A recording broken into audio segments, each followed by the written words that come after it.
بسم الله الرحمن الرحيم. الحمد لله الذي أنزل على عبده الكتاب ولم يجعل له عوجا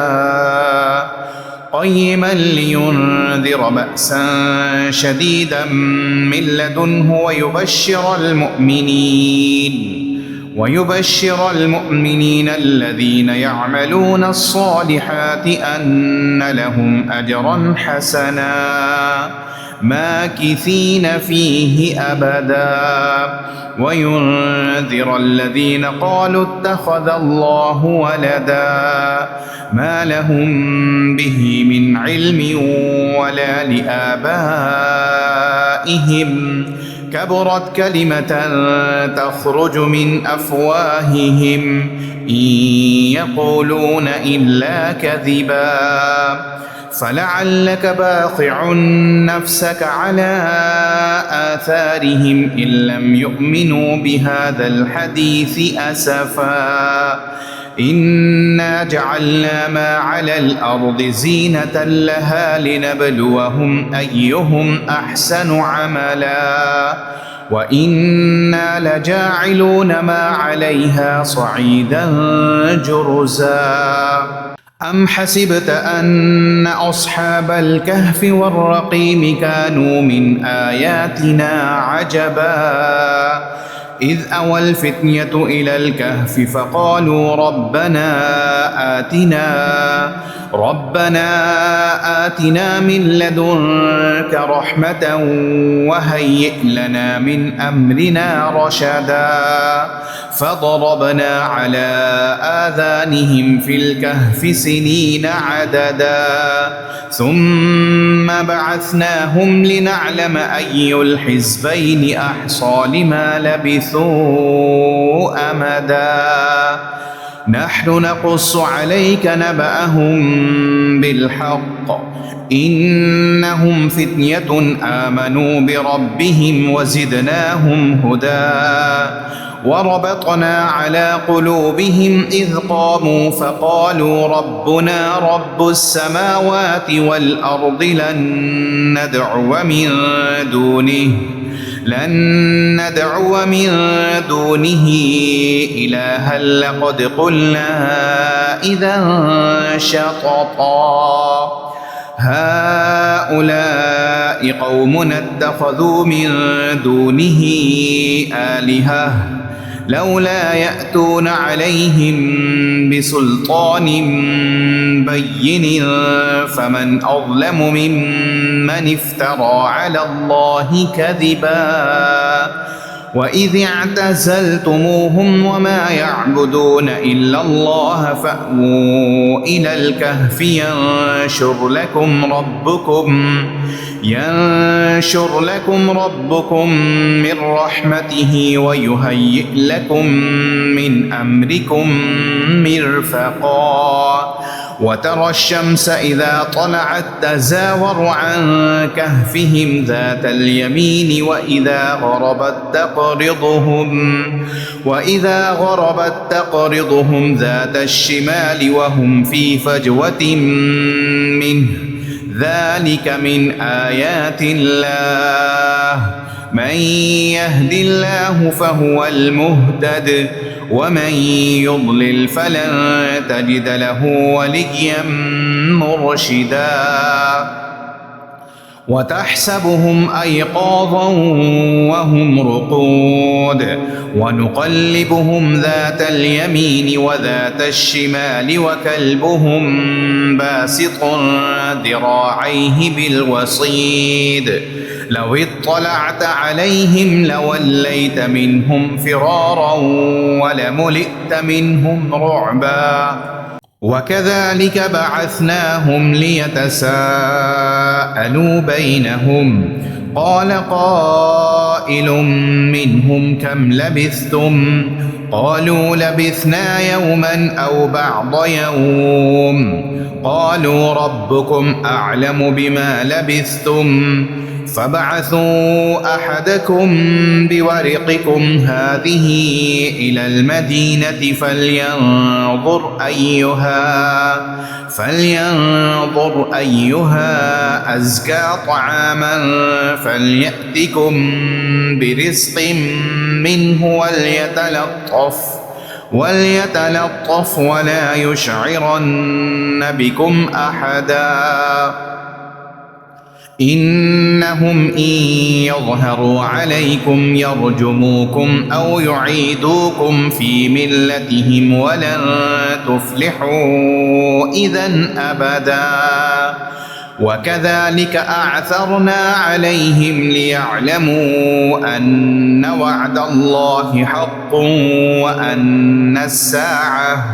وأن الساعة لا ريب فيها إذ يتنازعون بينهم أمرهم فقالوا ابنوا عليهم بنيانا ربهم أعلم بهم قال الذين غلبوا على أمرهم لنتخذن عليهم مسجدا سيقولون ثلاثة رابعهم كلبهم ويقولون خمسة سادسهم كلبهم رجما بالغيب ويقولون سبعة وثامنهم كلبهم قل ربي أعلم بعدتهم ما يعلمهم إلا قليل فلا تمار فيهم إلا مراء ظاهرا ولا تستفت فيهم منهم أحدا ولا تقولن لشيء إني فاعل ذلك غدا إلا أن يشاء الله واذكر ربك إذا نسيت وقل عسى أن يهديني ربي لأقرب من هذا رشدا ولبثوا في كهفهم 300 سنين وازدادوا 9 قل الله أعلم بما لبثوا له غيب السماوات والأرض أبصر به وأسمع ما لهم من دونه من ولي ولا يشرك في حكمه أحدا واتل ما أوحي إليك من كتاب ربك لا مبدل لكلماته ولن تجد من دونه ملتحدا واصبر نفسك مع الذين يدعون ربهم بالغداة والعشي يريدون وجهه ولا تعد عيناك عنهم تريد زينة الحياة الدنيا ولا تطع من أغفلنا قلبه عن ذكرنا واتبع هواه وكان أمره فرطا وقل الحق من ربكم فمن شاء فليؤمن ومن شاء فليكفر إنا أعتدنا للظالمين نارا أحاط بهم سرادقها وإن يستغيثوا يغاثوا بماء كالمهل يشوي الوجوه بئس الشراب وساءت مرتفقا إن الذين آمنوا وعملوا الصالحات إنا لا نضيع أجر من أحسن عملا أولئك لهم جنات عدن تجري من تحتهم الأنهار يحلون فيها من أساور من ذهب ويلبسون ثيابا خضرا من سندس وإستبرق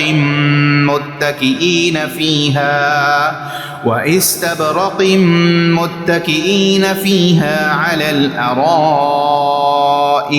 نعم الثواب وحسنت مرتفقا. واضرب لهم مثل الرجلين جعلنا لأحدهما جنتين من أعناب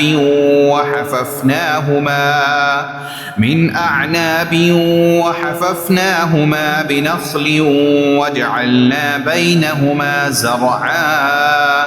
كلتا الجنتين آتت أكلها ولم تظلم منه شيئا وفجرنا خلالهما نهرا وكان له ثمر فقال لصاحبه وهو يحاوره أنا أكثر منك مالا وأعز نفرا. ودخل جنته وهو ظالم لنفسه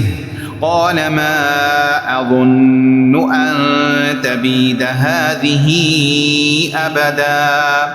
وما أظن الساعة قائمة ولئن رددت إلى ربي لأجدن خيرا منها منقلبا. قال له صاحبه وهو يحاوره أكفرت بالذي خلقك من تراب ثم من نطفة ثم سواك رجلا لكن هو الله ربي ولا أشرك بربي أحدا. ولولا إذ دخلت جنتك قلت ما شاء الله لا قوة إلا بالله إن ترني أنا أقل منك مالا وولدا فعسى ربي أن يؤتيني خيرا من جنتك ويرسل عليها حسبانا من السماء فتصبح صعيدا زلقا أو يصبح ماؤها غورا فلن تستطيع له طلبا. وأحيط بثمره فأصبح يقلب كفيه على ما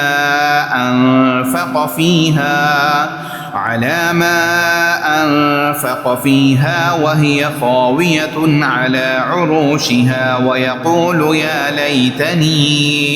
ويقول يا ليتني لم أشرك بربي أحدا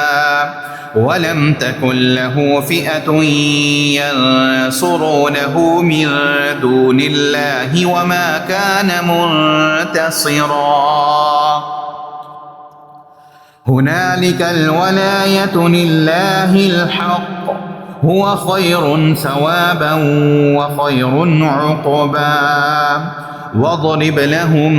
مثل الحياة الدنيا كماء إن أنزلناه من السماء فاختلط به نبات الأرض فأصبح هشيما تذروه الرياح وكان الله على كل شيء مقتدرا. المال والبنون زينة الحياة الدنيا والباقيات الصالحات خير عند ربك ثوابا وخير أملا. ويوم نسير الجبال وترى الأرض بارزة وحشرناهم فلم نغادر منهم أحدا وعرضوا على ربك صفا لقد جئتمونا كما خلقناكم أول مرة بل زعمتم أن لن نجعل لكم موعدا ووضع الكتاب فترى المجرمين مشفقين مما فيه ويقولون يا ويلتنا ما لهذا الكتاب لا يغادر صغيرة ولا كبيرة إلا أحصاها ووجدوا ما عملوا حاضرا ولا يظلم ربك أحدا. وإذ قلنا للملائكة اسجدوا لآدم فسجدوا إلا إبليس كان من الجن ففسق عن أمر ربه أفتتخذونه وذريته أولياء من دوني وهم لكم عدو بئس للظالمين بدلا. ما أشهدتهم خلق السماوات والأرض ولا خلق أنفسهم وما كنت متخذ المضلين عضدا. ويوم يقول نادوا شركائي الذين زعمتم فدعوهم فلم يستجيبوا لهم وجعلنا بينهم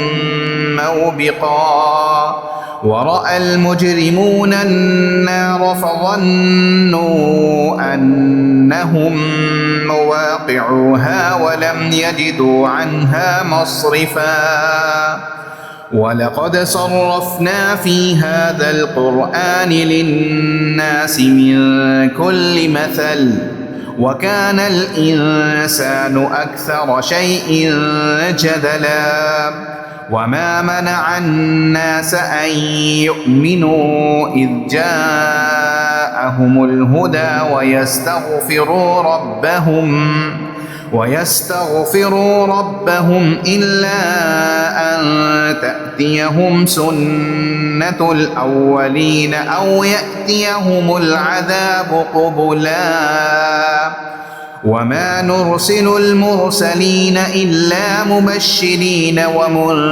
ومنذرين ويجادل الذين كفروا بالباطل ليدحضوا به الحق واتخذوا آياتي وما أنذروا هزوا. ومن أظلم ممن ذكر بآيات ربه فأعرض عنها ونسي ما قدمت يداه إنا جعلنا على قلوبهم أكنة أن يفقهوه وفي آذانهم وقرا وإن تدعهم إلى الهدى فلن يهتدوا إذا أبدا. وربك الغفور ذو الرحمة لو يؤاخذهم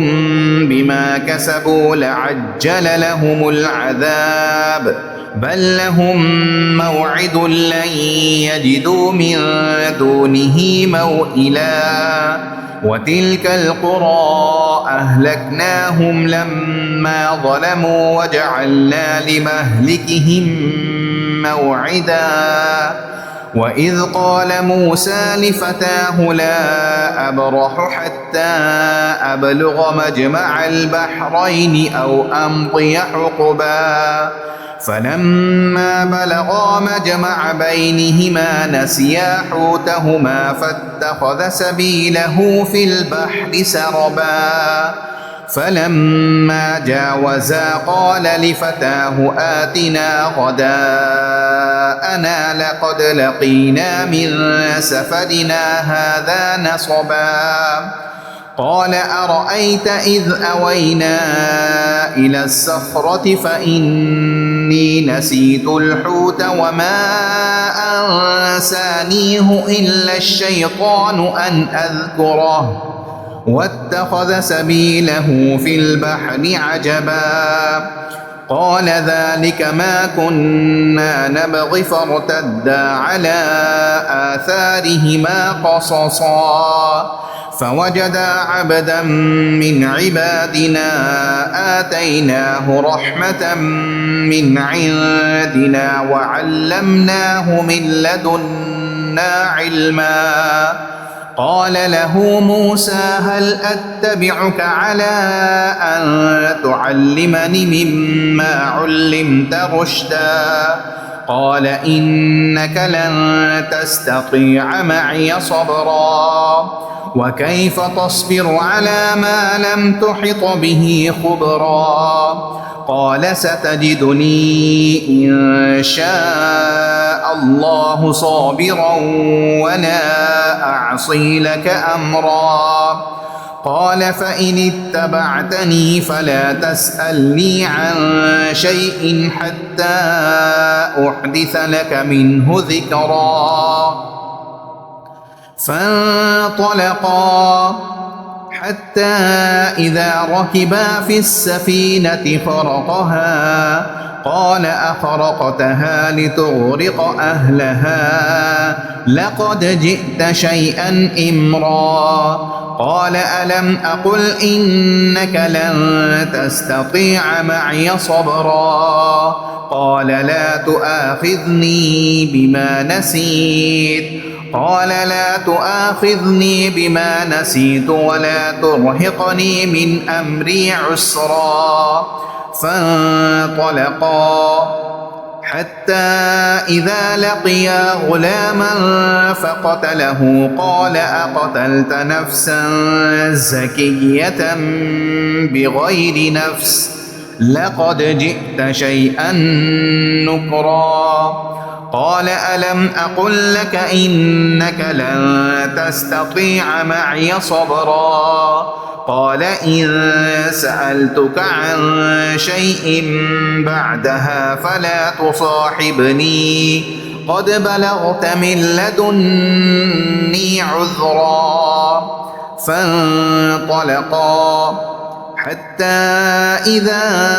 أتيا أهل قرية استطعما أهلها فأبوا أن يضيفوهما فوجدا فيها جدارا يريد أن ينقض فأقامه. قال لو شئت لاتخذت عليه أجرا. قال هذا فراق بيني وبينك سأنبئك بتأويل ما لم تستطع عليه صبرا. أما السفينة فكانت لمساكين يعملون في البحر فأردت أن أعيبها وكان وراءهم ملك يأخذ كل سفينة غصبا. وأما الغلام فكان أبواه مؤمنين فخشينا أن يرهقهما طغيانا وكفرا فأردنا أن يبدلهما ربهما خيرا منه زكاة وأقرب رحما.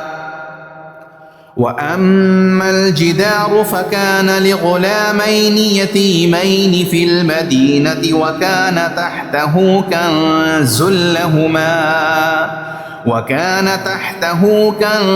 لهما وكان أبوهما صالحا فأراد ربك أن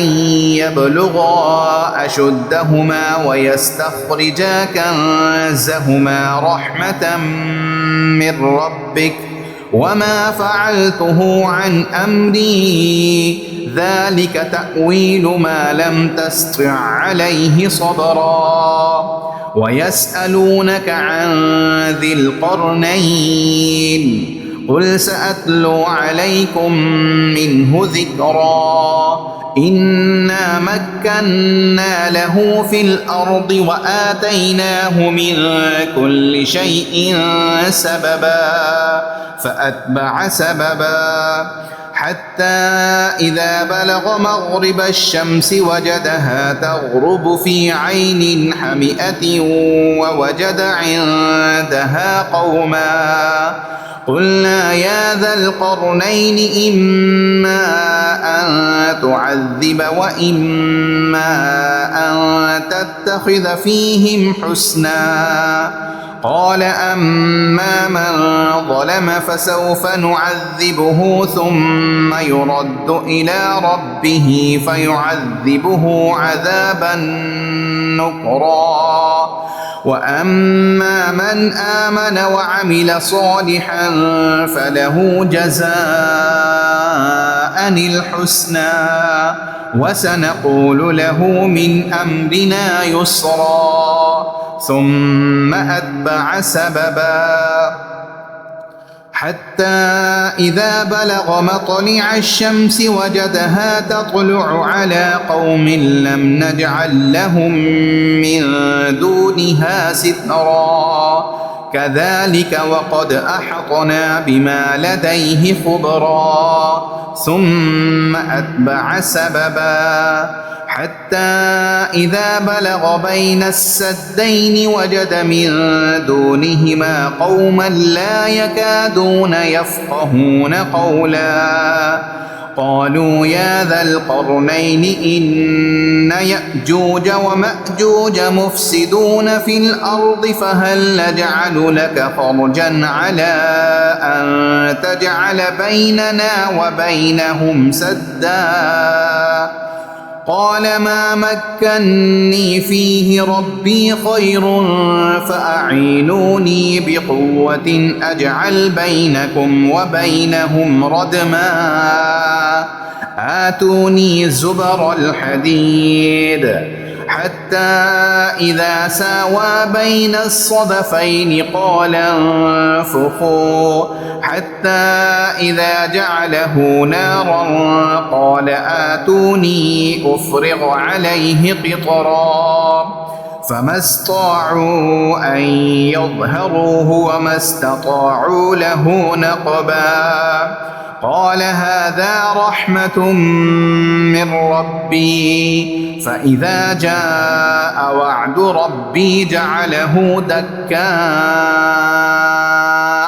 وكان وعد ربي حقا وتركنا بعضهم يومئذ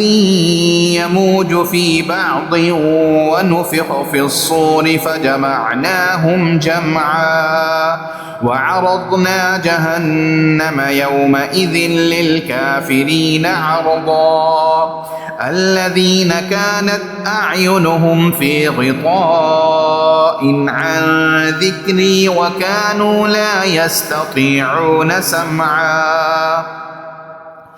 أفحسب الذين كفروا أن يتخذوا عبادي من